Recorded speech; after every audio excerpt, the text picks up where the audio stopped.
यहाँ परीक्षार्थी तो राम जी बने हुए हैं, परीक्षिका बनी हुई हैं सती माता जी। तो उन्होंने कहा आप थोड़ी अपनी योग्यता प्रमाणित कर दें कि तुम खाली इतना ही सोच रही हो, हमको जब समझने के लिए चली ही हो तो चलो मैं ठीक से समझा देता हूं कि मैं क्या हूं। और देखा उन्होंने सती जी ने कि आगे सीता जी चल रही हैं, लक्ष्मण जी चल रहे हैं, राम जी चल रहे हैं। पीछे मुड़ के देखा तो वहां भी सीता लक्ष्मण और राम जी विराजमान हैं। ऊपर नीचे दसों दिशाओं में देखा तो जहां तहां चितवहीं प्रभु आसीना, सर्वत्र प्रभु विराजमान दिखाई पड़ रहे हैं। मानो भगवान कह रहे हैं कि जो सर्वगत सर्वरूप सर्वमय है, जो एक देशीय है ही नहीं, जो सर्वदेशीय है, उसका संयोग वियोग उसकी कल्पना ही व्यर्थ है। उसका तो सबसे नित्य निरंतर संयोग है। हमारा वियोग किसी देश में नहीं होता, किसी काल में किसी भी प्रकार से मेरा वियोग नहीं होता। हम तीनों सदा सर्वदा एक जैसे विद्यमान रहते हैं। सती जी ने आगे देखा कि भगवान शिव, ब्रह्मा जी, विष्णु भगवान और जितने देवी देवता हैं वे सब भगवान श्री सीताराम लक्ष्मण की उपासना कर रहे हैं, प्रभु की वंदना कर रहे हैं। माने इससे भगवान ने यह बताया कि समस्त देवताओं के स्वामी आराध्य इष्ट हम ही हैं।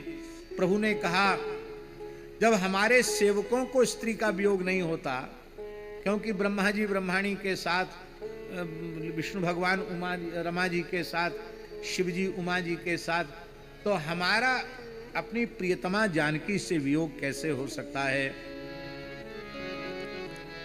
अब सती जी का हृदय कांपने लग गया। वो कांपते कांपते उनको लगा कहीं चक्कर ना आ जाए, तो मगमाही रास्ते में ही सती जी बैठ गई, धूल में ही बैठ गई, मग में बैठ गई। और जब नेत्र खोले तो आगे कुछ नहीं था।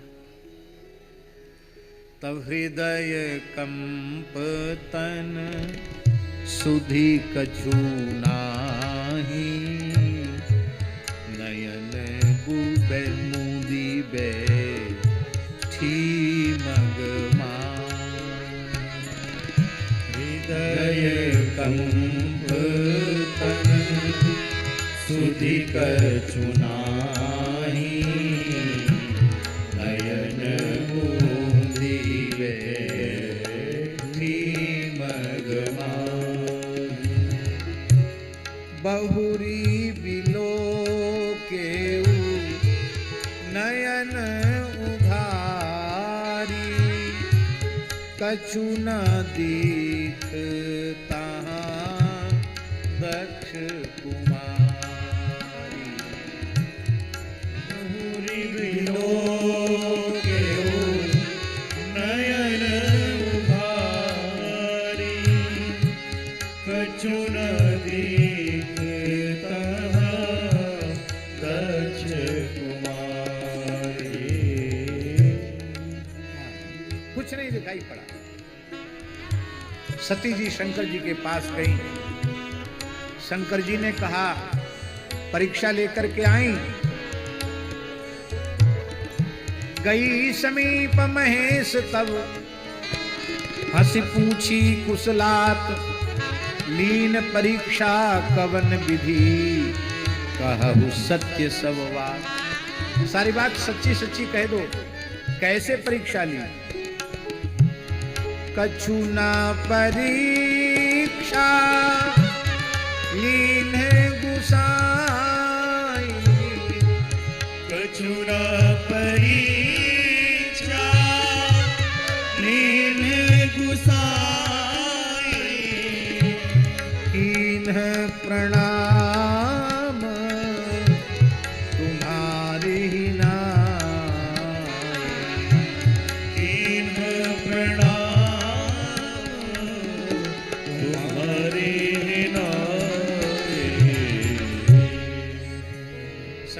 कहा एकदम झूठा वक्तव्य।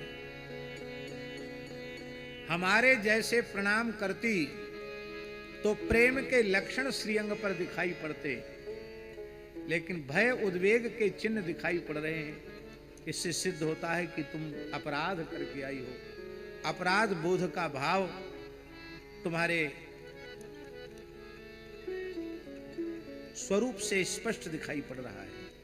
तब शंकर देखे उधर ध्याना, सती जो कीन चरित सब जाना। क्या किया सब समझ में आ गया और शंकर जी ने निश्चय कर लिया, यही तन सती ही भेंटी मोहि नाही, शिव संकल्प कीन मन मान। भगवान शिव ने संकल्प कर लिया, अब इस शरीर से हमारा सती जी से कभी मिलन नहीं होगा।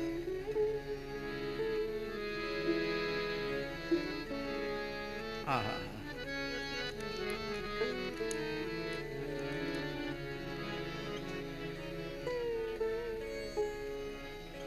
इसलिए तो कहना पड़ा देववाणी को, शिव समान अस को व्रत धारी, बिनु अघ तजी सती असिना। शिव समान अस को व्रत धारी, बिनु अघ तजी सती असिना।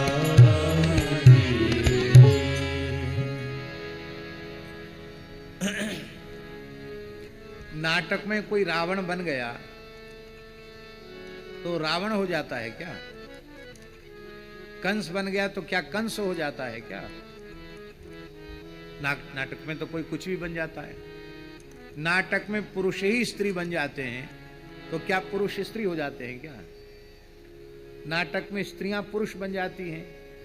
अब बालिकाओं का विद्यालय है, बालिकाओं का ही नाटक हो रहा है, तो सब पात्र बालिकाएं हैं, तो पुरुष वर्ग का रोल करने के लिए भी तो बालिकाएं भी थोड़ा मूछ ऊछ बना करके और पुरुष की वेशभूषा में आ जाती हैं, पगड़ी वगड़ी बांध करके, तो पता चलता पुरुष हैं, राजकुमार हैं। पर भगवान शिव कितनी सूक्ष्मता से विचार कर रहे हैं कि भले ही नाटक के लिए ही सही, परीक्षा के लिए ही सही, पर मेरी धर्म पत्नी ने सीता का स्वरूप धारण किया है। मैं जिन आराध्य इष्ट देव प्रभु श्री सीताराम जी को अपना माता पिता सर्वस्व मानता हूं, उनका स्वरूप धारण किया है। तो अब कभी भी, अब तो ये भले ही नाटक के लिए ही भले ही ये सीता बन गई, पर अब हमारे लिए तो पूजनीय ही हो गई सीता।